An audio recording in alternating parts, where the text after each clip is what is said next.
Halo teman-teman sekalian, Assalamualaikum warahmatullahi wabarakatuh. Salam sejahtera untuk kita semua. Selamat sore. Alhamdulillah kita berjumpa lagi dalam keadaan sehat walafiat. Dan oleh karena itu jangan pernah lupa untuk selalu bersyukur kepada Allah Subhanahu wa Ta'ala yang telah memberikan karunia begitu banyak kepada kita. Oke teman-teman. Nah, saya sore ini muncul lagi, hadir kembali untuk menyampaikan kabar bahwa saya pertama masih hidup. Nanti kalau saya sudah mati, saya nggak akan bisa bikin siaran langsung lagi ya. Ini adalah jejak digital saya ya. Kalau nanti saya sudah meninggal, kalau teman-teman, saudara saya atau utamanya keluarga saya, anak-anak istri saya itu kangen sama saya, bisa ngelihat siaran langsung di akun Facebook ayahnya gitu ya.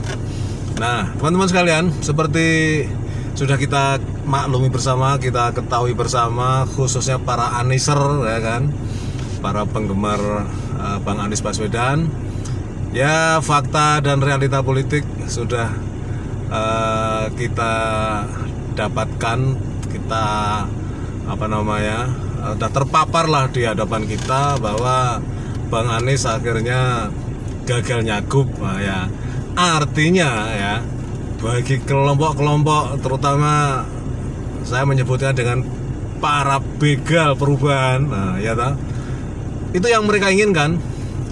Bagaimana caranya supaya Anies tidak bisa nyagup setelah mereka kemarin berhasil ya membegal ya terpilihnya Anies sebagai Presiden Republik Indonesia yang seharusnya ya kan, karena dibegal oleh mereka. Maka kemudian sekarang mereka ingin membegal lagi Anies.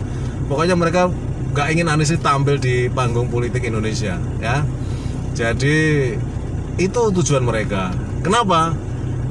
Yang jelas ya, 2024 Pilpres, presiden yang terpilih oleh MK itu, Prabowo itu sama Samsul Ngahnoh itu belum dilantik. Semua sudah berpikir tentang 2029 ya, sudah berpikir tentang Pilpres 2029 ya.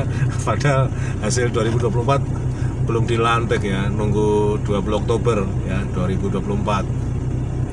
Nah, masih 5 tahun yang akan datang, tapi para begal perubahan ini sudah pada ketar-ketir, sudah ketakutan kalau nanti di 2029 Anies muncul lagi ya kan. Apalagi kalau dia di 2024 ini dalam pilkada dia ternyata bisa nyagup dan menang, artinya Anies punya panggung lagi ya, karena pasti media available ya. Artinya sebagai seorang pejabat pemerintah ya, pejabat negara, Anies akan diliput oleh media, dan itu artinya panggung bagi Anies. Itulah yang tidak diinginkan oleh para begal perubahan. Nah, saya sejak Anies Baswedan mulai diganggu ya, diganggu lah supaya dia tidak bisa nyagup, itu saya sudah berpikir sebetulnya ya panggung itu tidak harus menjadi kepala negara, tidak harus menjadi pejabat negara ya, dalam hal ini gubernur ya, meskipun itu lebih keren karena resmi ya kan, Pak Anies bergerak kemana aja diliput media. Apalagi 5 tahun yang sebelumnya sebagai seorang gubernur Jakarta, dia berhasil sukses membawa Jakarta keren ya kan.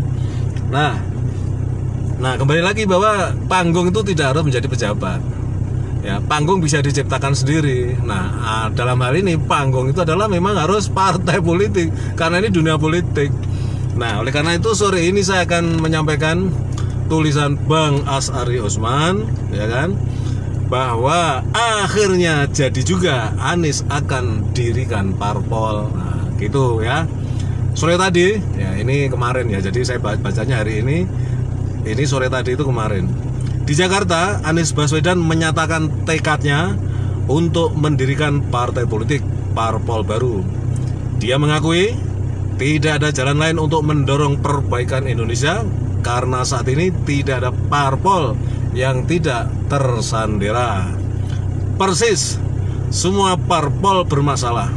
Yang bermasalah adalah para politisi senior mereka, para ketua umum mereka.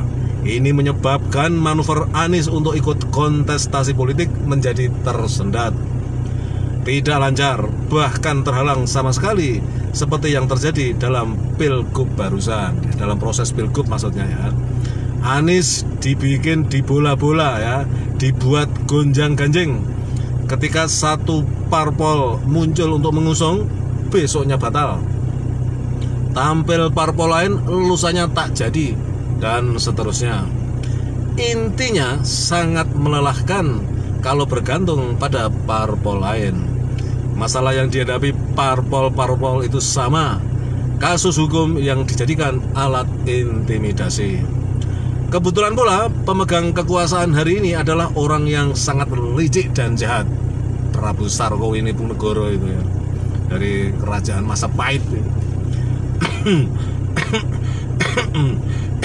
Maaf kawan, batuk, banyakan minum es hari ini, banyak minum es saya, panas nih Jogja. Dia gunakan kasus-kasus hukum yang melibatkan para ketua umum, ketum parpol untuk menjegal Anies maju. Dengan perkembangan terbaru hari ini, Jumat kemarin maksudnya ya, 30 Agustus, insya Allah jalan Anies ke depan akan lebih mudah. Tidak lagi bergantung pada kekuatan politik yang ada saat ini. Untuk urusan Pilpres kemarin, kita berterima kasih kepada pimpinan Nasdem, PKB, dan PKS yang telah memberikan dukungan kepada Anies. Nyaris menang, ya sebetulnya menang kalau menurut saya, sudah jelas menang. Karena KPU yang bermain ditambah dengan majelis Mahkamah Keluarga itu ya. Kalau para penguasa tidak melakukan manipulasi, kesewenangan, dan kelicikan, insya Allah antusias rakyat akan sangat besar menyambut pembentukan parpol yang digagas oleh Anies. Suasana sudah sangat frustratif di tengah masyarakat akan menjadi bersemarak kembali. Ada harapan baru untuk menjadikan Indonesia lebih baik. Diperkirakan pembentukan parpol baru Anies akan mudah dilakukan. Banyak relawan yang bersedia terlibat, sehingga keharusan untuk mempunyai pengurus provinsi dan kabupaten di seluruh Indonesia bisa berjalan cepat. Tidak berlebihan kalau disebut bahwa orang-orang lurus dari semua parpol lain akan bersedia ikut menjadi pengurus dan aktivis parpol baru ini. Yakinlah itu akan terjadi, sebab di semua kekuatan politik yang ada hari ini, banyak orang yang menghendaki agar proses demokrasi berjalan baik dan fair. Parpol baru itu akan menjadi tempat berkumpul orang-orang yang muak dengan cara-cara kotor dan culas yang dilakukan penguasa. Insya Allah begitu diumumkan, rekrutmen wilayah akan sangat besar animo masyarakat. Kita tunggu langkah selanjutnya. Kita siapkan semangat, tenaga, dan dana agar parpol baru itu bisa langsung operasional.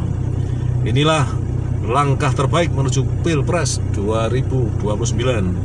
Alhamdulillah, akhirnya jadi juga gagasan yang sebenarnya sudah floating atau mengambang selama ini. 30 Agustus 2024, penulis jurnalis senior Freedom News. Nah itu teman-teman tulisan Bang Asari Usman. Kemudian selanjutnya saya akan membreakdown dari kacamata saya sendiri ya. Nah seperti tadi di awal saya katakan bahwa memang panggung tidak harus menjadi pejabat publik, pejabat publik tidak harus. Nah, dalam konteks dunia politik ya mendirikan partai politik ya, itu lebih masuk akal ya, karena selama ini Pak Anies itu kendaraan politiknya kendaraan orang lain ya, jadi ya agak repot itu. Nah kemudian dalam dunia yang sekarang semakin gila ini ya, jadi Pak Anies baru membuat wacana akan, kan namanya juga akan, tapi belum ada deklarasi, belum secara resmi menyatakan ini partai saya yang baru. Hari ini tadi saya dapat dari WA, dari grup WA itu nama partai sudah ada ya, namanya Partai Perubahan. Menurut saya cocok juga itu. Dan bahkan dari WA itu yang saya dapatkan, kemudian di situ sudah ada proses rekrutmen. Artinya gini, menawarkan bagi siapa saja yang ingin menjadi anggota atau pengurus bisa langsung klik. Di situ dikasih link di 30, sekarang berapa provinsi kita itu? 35 atau 30 berapa ya? Tahunya saya coba tetap 27 provinsi ya, zaman Pak Harto ya. Pokoknya di semua provinsi itu ada linknya.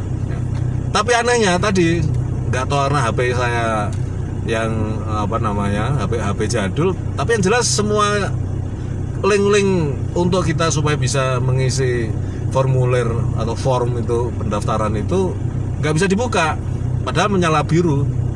Artinya kalau menyala biru itu kan mestinya link itu link yang aktif gitu, tapi semua saya cek nggak bisa. Dan kemudian saya langsung dapat informasi lagi dari teman saya, dia mengingatkan saya hati-hati. Dia sambil ngasih link yang terkait dengan pernyataan resmi dari Anies Baswedan melalui platform X, ya, bahwa beliau mengatakan sampai detik beliau menyampaikan itu belum ada secara resmi proses perekrutan, ya. Oleh karena itu diminta kepada para masyarakat untuk berhati-hati, ya. Termasuk misalnya, ya, nah ini yang tadi saya katakan, dunia udah gila, ya. Dalam dunia politik ini pun, ya, kemudian banyak muncul, ya, selain begal-begal yang tadi saya katakan, begal-begal perubahan, tapi juga ada begal beneran, orang yang mencuri kesempatan. Ya, di situ mumpung Pak Anies ini lagi populer, pengikutnya banyak, Pak Anies mengingatkan, belum ada atau tidak ada permintaan untuk mencari dana misalnya.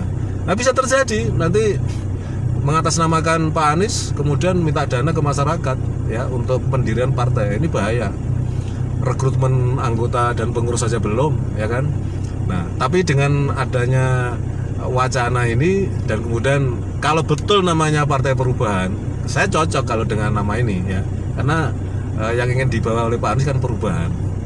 Insya Allah, ya. Saya mungkin nanti akan ikut itu, akan ikut daftar, ya, minimal jadi anggota lah, ya. Siapa tahu kalau cocok ya jadi pengurus, ya. Kalau nggak mau aktif banget, ya ada semacam dewan pakar mungkin, ya, di level daerah aja. Saya nggak mau di pusat, saya orang Jogja di daerah, ya. Jelek-jelek begini, saya ini penulis, ya kan, sering membuat tulisan. Saya juga master saya dalam bidang public policy, ya kan. Dewan pakar mungkin oke lah gitu, ya. Karena teman-teman, ya, selama hidup saya ini, saya itu baru pertama kali nyoblos itu tahun 87, ketika saya masih mahasiswa. Itu pun saya golput. Pemilu di era Orde Baru, saya di Bandung sebagai seorang mahasiswa ikut pemilu tahun 1987, saya golput. Artinya golput itu semua saya coblos itu. Ada 3 partai kan, P3, Golkar, PDI, belum ada belum ada Perjuangan, ya. Tak coblosin kabeh, ya, nggak sah kan. Setelah itu tahun 90 saya jadi tentara. Sampai kemarin pensiun, ya, April kemarin, 58 tahun pensiun. Tentara nggak boleh berpolitik, jadi saya tidak pernah nyoblos sepanjang 34 tahun karir saya. Nah, sekarang saya sudah pensiun, nanti 2029 kesempatan saya bisa ikut nyoblos kalau saya masih hidup. Ya, pertama kalau saya masih hidup. Yang kedua, ini ada kesempatan kalau memang saya jadi terjun di dunia politik, saya mau bergabung dengan partainya Pak Anies saja ini nanti, ya. Ya, pokoknya ngerame-ramein lah. Karena saya ini sering disindir oleh kakak saya. Kakak saya juga mantan politikus, mantan anggota DPR dari Golkar. Kamu itu bisanya ngoceh doang. Kalau mau itu ya terjun dalam dunia politik gitu. Ya kan saya bilang saya tentara. Kalau sekarang oke, saya mau terjun karena saya udah pensiun. Saya buktikan bahwa saya bisa ikut partai politik. Dan politik yang saya menjadikan sebagai preferensi politik perubahannya Pak Anies ini. Kalau partai-partai politik yang ada itu menurut saya udah